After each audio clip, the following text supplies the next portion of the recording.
Good morning. ये देखिए हमें ना इस बार ना रूम अलॉट हो गया पहले से ही, तो बस कपड़े चेंज करने हैं, फिर इनका ऑपरेशन होगा। टाइम लगेगा लेकिन अभी देखते हैं कितने बजे होता है। बाथरूम में चले जाओ ना, चेंज करके आओ, कभी भी ले जाएंगे तुम्हें। कपड़े चेंज करने के बाद बस इनका नंबर आ ही गया था ऑपरेशन का, तो इनसे पहले 2 ऑपरेशन और थे, तो इस वजह से ये वेट कर रहे थे। वार्ड बॉय आ गए थे इनको लेने के लिए और मेरा दिल धक धक धक धक कर रहा था अंदर से, कुछ समझ नहीं आ रहा था मुझे, पता मिक्स फीलिंग हो रही थी बहुत ज़्यादा। हालांकि आप सब लोगों ने बहुत बहुत सारी कहते हैं विशेस दिए हैं प्रशांत के लिए कि भाई आप चिंता मत करो, ये ऑपरेशन इतना भी कठिन नहीं होता, ठीक हो जाएंगे, बहुत ही जल्दी रिकवरी हो जाती है। तो ये सब भी दिमाग में चल रहा था, लेकिन भाई जब कोई अपना ऑपरेशन थिएटर में जाता है तो डर तो लगता ही है। ये प्रशांत का ऑपरेशन हो गया है, अभी वार्ड में शिफ्ट कर रहे हैं। एनेस्थीसिया दिया हुआ है ना, तो जिसकी वजह से बेहोश हैं, अभी होश नहीं आया है। मतलब बीच बीच में थोड़ा बहुत बात कर रहे हैं, पेन बहुत ज़्यादा हो रहा है इनको, तो इस वजह से मैंने पेन किलर दिलवाया अभी।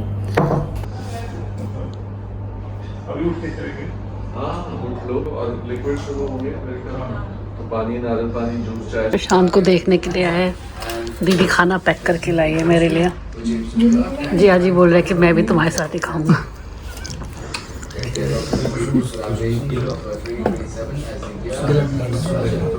गला तो बैठ जाता है। कल सुबह देंगे, कल सुबह इन्हें 100 लीटर में, अभी तो सिर्फ इन्हें लिक्विड डाइट पे रखा हुआ है। अच्छा बनाया है। रात हम लोग यहीं पे रुके थे रिकवरी के लिए, क्योंकि प्रशांत को बोला है कि आज भी रुक सकते हैं, रिकवरी अच्छे से हो जाएगी तभी घर जाएंगे। अभी मैंने बिठा ला है इनको, ये हालत हो रही है। अभी दिन निकल आया है, सुबह के ऐसे बज रहे हैं 6। अगला दिन है आज यहाँ पे हमारा। कल हम लोग आ गए थे सुबह सुबह 7 बजे, क्योंकि इनका ना अर्ली ऑपरेशन ही था। कल उन्होंने पथरी भी दिखाई, पथरी तो भैया कुछ भी नहीं है। ये देखिए, ये बहुत छोटी छोटी सी 2 पथरी हैं बस, बहुत छोटी सी, जैसे काली इलायची का दाना नहीं होता है, सिर्फ उतनी बड़ी है ये 2, सिर्फ उतनी बड़ी। उसके लिए गॉल ब्लैडर निकल गया इनका। उन्होंने डॉक्टर बताएंगे, पूरी बात बताएंगे वो। अभी तो हमें सिर्फ जो मिला है मैं उस पर बता रही हूँ कि 2 इलायची के दाने होते हैं ना, उतनी बड़ी ये पथरी निकली है। और गॉल ब्लैडर की जो फ़ोटो थी वो उन्होंने हमें दिखा दी थी कि भाई ये निकला है, देखो। उसकी फ़ोटो भी ले लूँगी मैं, सोच रही हूँ, है ना। और कल से तो प्रशांत रेस्ट ही कर रहे थे, रात में भी सो ही रहे थे। अभी जो है सुबह के टाइम विज़िट किया था डॉक्टर ने, तो उन्होंने बोला था कि थोड़ा बहुत राउंड वगैरह लगाओ तभी आपका पेट ठीक रहेगा। और सुबह से तो मतलब कि कल से तो आपने कुछ नहीं खाया, तो परसों रात प्रशांत ने कुछ खाया था, जो खाया था उसके बाद से कल पूरे दिन कुछ नहीं दिया है। बस कोकोनट वाटर है, सूप है, वो भी क्लियर वाले, जितने भी क्लियर सूप्स होते हैं वो, और कोकोनट वाटर, ये सब दिया है इनको। आज से इनकी डाइट स्टार्ट होगी, सॉफ्ट डाइट पे रखेंगे शुरुआत में, मतलब जैसे कि खिचड़ी है, दलिया है, वैसा वाला टमाटो सूप है, इस टाइप का। मतलब अभी भी वैसी वाली डाइट तो ले ही नहीं सकते। मेरे ख्याल से ये भी पूछ लूँगी कब तक नहीं ले सकते आप रोटी वोटी। मुझे हाँ, हफ्ता भर तो मुझे लगता है इनको सॉफ्ट डाइट पे रखेंगे, दैन धीरे धीरे ट्रांजिशन। स्टिचेस भी करवाने आना है। हाँ, स्टिचेस कटवाने आना है, ये डिज़ोल्विंग नहीं है, हाँ स्टेपल्स लगे हुए हैं। 3 जगह होल किया है इन्होंने, और 2-2 स्टेपल्स हैं। तो इस तरीके से right, left and upper side में, बस इस तरीके से छोटे छोटे से। यहाँ भी ड्रेसिंग करके गए थे तो मैंने देखा। बाकी तो प्रिकॉशन ही है कि टाँके नहीं पकने चाहिए, वरना दिक्कत हो जाती है। आपको वीकनेस लग रही होगी, आप क्यों नहीं लेट जाते, थोड़ी देर लेट जाओ। खास वीकनेस नहीं है, बट वीकनेस तो हो ही जाती है। कल से लेटा हूँ ना, तो ये पता नहीं चल रहा मुझे ये क्यों लगा रखा है।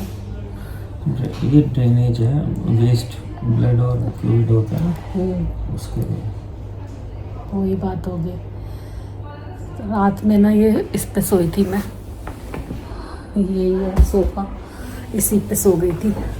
ब्लैंकेट ले लिया था इन लोगों से, फिर कहाँ होश रहता है, पूरे दिन के जगे हुए थी ना, पूरा दिन भाग दौड़ में निकल गया था एक्चुअली कल का, तो ऑपरेशन थिएटर के बाहर ही बहुत देर बैठे रहे हम लोग।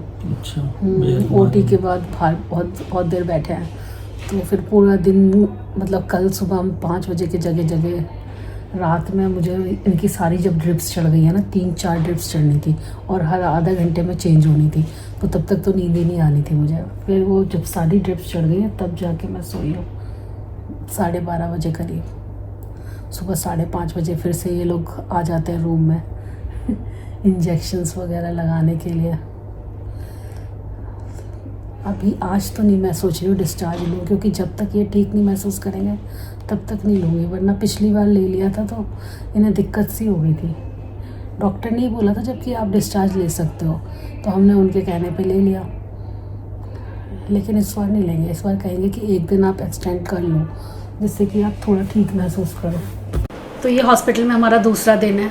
आज सुबह से प्रशांत थोड़ा सा सही महसूस कर रहे थे, कल तो बिल्कुल भी बेड पे से हिल नहीं पा रहे थे, लेकिन आज डॉक्टर ने सुबह जब विज़िट किया था तो बोला था कि थोड़ी देर आप इन्हें बिठा लो भी और थोड़ा सा वॉक भी कराओ। तो हम चाहते हैं चलते हुए जाएं हॉस्पिटल से। तो सुबह सुबह इनके लिए सबसे पहला जो मील आया था वो आया था नाश्ते में उपमा आया था, तो मैं वही खिला रही थी। किसी भी ऑपरेशन में ना 24 आवर्स तक कुछ भी नहीं देते हैं खाने को, सिर्फ लिक्विड डाइट पर ही रखते हैं, जिससे कि वो वॉमिटिंग वगैरह की सेंसेशंस ना हो, क्योंकि एनेस्थीसिया दिया हुआ होता है। अभी मैं थोड़ा नीचे जा रही हूँ, जाके देखती हूँ अगर चाय वाय मिल जाती है तो चाय लेकर आती हूँ।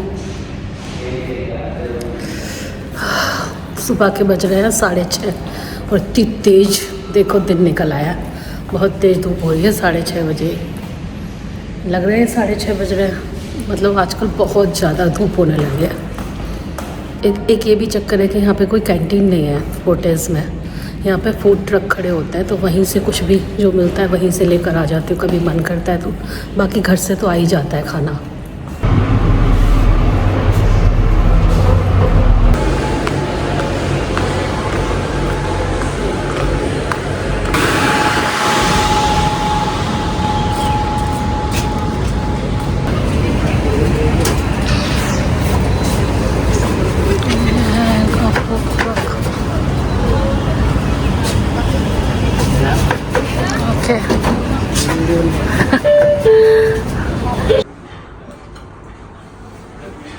आज प्रशांत को पहला मील मिला है पूरे 2 दिन बाद, तो उनको लग रहा है कि मुझे कुछ तो अच्छा, लेकिन खा पा रहे हैं, कुछ भी नहीं खा कुछ पा तो रहे। अच्छा मिलना चाहिए। तो फिर मेरी दीदी से ये खिचड़ी बनवाई थी, तो ये घर की खिचड़ी है। अच्छी लग रही है घर की खिचड़ी ना? खिचड़ी कभी अच्छी लगती है? हाँ खिचड़ी घर की अच्छी लगती है वैसे देखा जाए तो। ये होटल वालों की खिचड़ी ना, होटल वाली भैया पिकनिक बनाने आया है। ये है खिचड़ी घर की और ये है यहाँ की हॉस्पिटल की। अंतर है, हालांकि डाला इसमें भी कुछ नहीं है। घर का स्वाद है इसमें, है ना। अभी प्रशांत का डिस्चार्ज हो रहा है। हाँ फाइनली घर जाएंगे, लेकिन अभी भी बहुत सारी चीज़ें जो प्रिकॉशन के लिए उन्होंने बोली हैं तो वो सब देखना होगा हमें साथ में। लेकिन चलो डिस्चार्ज होने के बाद जब घर जाता है ना बंदा, थोड़ा सा रिलैक्स तो फील करते ही हैं। मैंने सोचा मैं घर जाके ही अब अच्छे से शावर वगैरह लूँगी, एक बार ये घर पे पहुँच जाए। दवाइयाँ वगैरह और लेनी है, वो नीचे से मैं मेडिकल स्टोर से लेने वाली हूँ। बाकी पूरा मैंने पेमेंट वगैरह सब कुछ हो गया। Ready to go? हाँ ready to go but still not complete. ये साथ में लटक रहा है। खैर थोड़ा ठीक महसूस कर रहे हो अभी? हाँ लेकिन ये कम क्यों नहीं हो रहा है? हाँ फ्लूइड बहुत निकल रहा है। तो वो कह तो रहते पानी डालते हैं थोड़ा तो हम अंदर भी क्लीनिंग के लिए। तो 1-2 दिन में निकल जाना चाहिए ना। तो ये आज हमारा यहाँ पर तीसरा दिन था और आज इनका डिस्चार्ज होना था, जैसे कि मैंने आपको बताया। तो वही शाम ही हो जाती है डिस्चार्ज होते होते, 4 बज गए थे। जिया जी आए थे प्रशांत को छोड़ने के लिए, क्योंकि या तो मैं फिर ओला या उबर करके आती, क्योंकि प्रशांत तो गाड़ी ड्राइव कर नहीं सकते, मुझे आती नहीं है। तो जिया जी घर पे छोड़ने के लिए आ गए थे। प्रशांत वैसे तो बहुत ही नॉर्मल एक्ट कर रहे हैं, लेकिन कहीं ना कहीं उनके दिल और दिमाग में एक चीज़ चल रही थी कि ये बैग टांग के मुझे क्यों जाना पड़ रहा है। मतलब वो जो फ्लूइड वाला बैग नहीं है जो उनके साइड में टांग रखा है, उसके लिए मुझको भी बहुत ज़्यादा डाउट था, क्योंकि देखिए मैंने और लोगों से भी बात करी है, लेकिन किसी और के साथ ऐसा नहीं हुआ है हॉस्पिटल से डिस्चार्ज के टाइम पर, लेकिन इनके साथ हो रहा है। पता नहीं कितना सीरियस था इनकी कंडीशन, मुझे नहीं मालूम। डॉक्टर ने यही बोला है कि इसे अभी 3-4 दिन लगा के रखना है। घर पे आते ही सबसे पहले मैंने भगवान का शुक्रिया किया, उनके आगे दिया जलाया नहा धोकर, और पूरे घर में धूप दिखाई, और भगवान से बस यही बोला, भगवान परेशानियाँ तो हर किसी के घर में आती हैं, आपने जो दी है ये परेशानी, हो सकता है इसके पीछे भी आपका कोई कारण रहा हो, लेकिन बस इतना चाहती हूँ कि बस इस परेशानी से लड़ने की एक तो क्षमता दें हमें, और दूसरा इस परेशानी से हम किस तरीके से बाहर निकल सकते हैं उसके लिए हमें रास्ता दिखाएं। तो कुछ दिनों के लिए तो मुझे इनकी डाइट पर पूरा ख्याल रखना है, और ऑलरेडी डॉक्टर ने मुझे डाइट चार्ट दिया था डिस्चार्ज के टाइम पर, तो मुझे वही डाइट चार्ट देखते हुए इनका ही, चाहे वो ब्रेकफास्ट हो, लंच हो या डिनर, जो भी कुछ मुझे बनाना है उसी को देख के ही मैं बना रही हूँ। तो इन्हें ना कुछ दिन के लिए सॉफ्ट डाइट बोली हुई है, जिसमें ये इडली खा सकते हैं ब्रेकफास्ट में या लंच में। तो इनका मन ब्रेकफास्ट में खाने का था, तो मैंने ब्रेकफास्ट के टाइम पर इनके लिए इडली बना दी थी। कल भी मैं बहुत ज़्यादा थक गई थी, क्योंकि नींद तो पूरी होती नहीं है हॉस्पिटल में, 2 रात मैंने बस काट ली। वो होता ही है कि भाई आप ना चैन से नहीं सो पाते, नींद तो आपको अपने घर पे ही आती है। और कल घर पे आने के बाद इनके लिए रात का डिनर विनर बनाया, साथ में जितने भी हॉस्पिटल से कपड़े वगैरह आए थे वो सब धुलने के लिए डाले। सुबह सुबह सिंक में ढेरों बर्तन भी हो रहे थे, कांच के लिए और स्टील के लिए। कांच के बर्तन तो ज़्यादातर मैं खुद ही निकालना पसंद करती हूँ। रात में डिनर वगैरह प्रिपेयर करने के बाद लेट हो गई थी, तो मन नहीं किया निकालने का। मैंने सोचा अगले दिन सुबह निकालूंगी। तो वैसे तो आज मैंने हाउस हेल्पर को बोल दिया कि मैं घर पे आ गई हूँ, आप आके बर्तन साफ़ कर देना, लेकिन कांच के बर्तन मैंने सोचा खुद ही निकाल लेती हूँ, क्योंकि इतनी देर स्लैब पर रखे रहते, एक आध गिरगिरा जाता है तो टूट जाता है। तो मुझे खुद को ही पसंद है क्लीन करना अपने सारे ग्लास के बर्तन। इतनी देर में इडली बन के तैयार हो गई थी। साथ में मुझे बनानी थी इनके लिए चटनी, क्योंकि इडली ऐसे तो रूखी नहीं खा पाएंगे, सॉस वॉस से खाएंगे तो वो ज़्यादा अच्छा नहीं है इनके लिए। तो मैंने क्या किया ना, मैंने थोड़ा सा कोकोनट लिया, थोड़ी सी मूंगफली डाली, उसमें 2-4 दाने बस। उसके बाद चने की दाल डाली 2-4 दाने, और उसमें डाली थी मैंने थोड़ी सी धनिया पत्ती और नमक। बस इसी से मैंने ये कोकोनट चटनी तैयार करी थी। ना तो मैंने इसमें इमली डाली और ना ही मैंने इसमें तड़का लगाया। मैंने सोचा जितना घी तेल कम दिया जाए इन्हें कुछ दिनों के लिए उतना ही बेहतर है। तो ये चटनी भी इनको इतनी स्वादिष्ट लग रही थी, बोल रहे थे कि यार इडली के साथ तुमने ये चटनी बना दी तो खाने में मन लग रहा है मेरा, वरना मैं नहीं खा पाती। रेस्ट कर रहे हैं प्रशांत अभी तो। अभी भी उन्हें सॉफ्ट डाइट पे ही बोला हुआ है जब तक उनके स्टिचेस रिमूव नहीं हो जाते। एक्चुअली अभी ना काफ़ी सारी चीज़ें बची है प्रोसेस में। गॉल ब्लैडर तो रिमूव हो गया है जैसा कि मैंने आपको बताया था, और पथरी भी दिखा दी थी आपको कि भाई पथरी का साइज़ इतना सा था। मैंने फिर डॉक्टर से पूछा कि भाई इतनी छोटी छोटी पथरी की वजह से गॉल ब्लैडर क्यों रिमूव करना पड़ा, क्योंकि हमारे दिमाग में हमेशा बस यही सवाल घूम रहा था बार बार कि पथरी का साइज़ भी इतना बड़ा नहीं था। तो डॉक्टर ने बोला कि ये छोटी छोटी पथरियाँ 2 से 2.5 mm की हैं, बाइल डक्ट में आके बार बार फंस रही हैं। तो मतलब जैसे कि क्या होता है ना, गॉल ब्लैडर से ये बाइल डक्ट में आ जाती हैं और उसकी वजह से फंस जाती है बीच बीच में। जैसे फंस गई थी तो तब इन्हें एंडोस्कोपी और ERCP करानी पड़ी थी अपनी। तो वो एटेंडम पेन उठता है, फिर उसमें इमरजेंसी में एडमिट होना पड़ता है। तो उन्होंने कहा था ये प्रॉब्लम ही ना हो, इसी वजह से इन दोनों को गॉल ब्लैडर में से निकाल तो सकते ही नहीं, तो इसी वजह से गॉल ब्लैडर को रिमूव करना पड़ा। तो अगर आप इसे डिले करते हो, उन्होंने पहले भी बोला था, अगर आप इसे डिले करते हो तो आगे चल के हो सकता है 1 साल बाद 2 साल बाद आपको फिर से पेन उठाए, लेकिन तब क्या है इसका साइज़ बढ़ चुका होगा। तब ऐसे में फिर वो क्या करते हैं, फिर वो बड़ा ऑपरेशन होता है। तो इस वजह से उन्होंने इसी वक्त ही गॉल ब्लैडर को रिमूव कर दिया। मैंने भी अपने आसपास काफ़ी लोगों के केस सुने हैं जिसमें उन लोगों ने कहते दवाइयों के सहारे सोचा कि ये चीज़ निकल जाए, लेकिन ऐसा हो नहीं पाता। गॉल ब्लैडर ही रिमूव करना पड़ता है लास्ट में, और फिर ऑपरेशन अगर बड़ा हो जाता है तो फिर बहुत ज़्यादा स्टिचेस आते हैं। तो अभी भी प्रशांत को कहते हैं 6 स्टिचेस तो आई हैं, जैसा कि मैंने बताया था। ये स्टिचेस ना, इसमें स्टेपल्स दिया है, तो इन स्टेपल्स को रिमूव करवाने के लिए हमें फिर से जाना पड़ेगा हॉस्पिटल। 2 बार जाना पड़ेगा। एक तो मुझे लगता है कलवल जाना पड़ेगा, क्योंकि इनका जो वो है ना वेस्ट ब्लड जो भी कुछ निकल रहा है फ्लूइड, वो निकालने के लिए यहाँ पर एक नली डाली हुई है जिसकी वजह से वो बाहर की तरफ निकल रहा है, तो वो रिमूव कराने जाना है। और 6 to 7 डेज बाद इनको ना ये टाके भी हटवाने जाना पड़ेगा, मतलब स्टेपल्स रिमूव कराने पड़ेंगे। जब तक 7 डेज़ में हील हो जाता है। टाँके जब आते हैं तो आपको पता ही है कि गर्मी इतनी ज़्यादा पड़ रही है कि पकने भी नहीं चाहिए। अगर पक गए तो फिर वो प्रोसेस और आगे ज़्यादा बढ़ जाती है, तो इसीलिए बहुत ज़्यादा ख्याल रखना पड़ रहा है। प्रशांत को मैंने कभी भी इतना बेचारा नहीं देखा है ना महसूस किया है जितना कि वो आजकल कर रहे हैं खुद को। वो बैग टंगा हुआ है ना साइड से, तो यहाँ से हल्का सा पेन भी हो रहा है उनको। टाँकों में इतना नहीं हो रहा जितना वहाँ पे हो रहा है, और खुद कुछ कर नहीं पा रहे हैं, यहाँ तक कि कुछ भी नहीं, फेस वॉश वगैरह भी नहीं कर पाते। मैं फेस वॉश कराती हूँ, पैर वैर साफ़ कराती हूँ, हाथ साफ़ कराती हूँ, अभी उन्हें नहला नहीं सकते। तो डॉक्टर ने यही बोला है कि ना स्पंज बाथ दे दो, तो स्पंज बाथ चल रही है, ड्रेसिंग चल रही है, तो बहुत सारी चीज़ें चल रही हैं इनके साथ। इस सब में ना बस प्रशांत थोड़ा सा ऐसे पीछे वो लगा लेते हैं तकिया वकिया, तो बैठ जाते हैं, तो थोड़ा बहुत खा पी लेते हैं। सॉफ्ट डाइट में उन्होंने मुझे पूरी लिस्ट दे दी है जो जो मैं इन्हें खाने में दे सकती हूँ। जैसे उन्होंने कहा साउथ इंडियन फूड दे सकते हो, लेकिन वो तला भुना नहीं, जैसे कि आप बड़ा सोचो बड़ा नहीं दे सकते।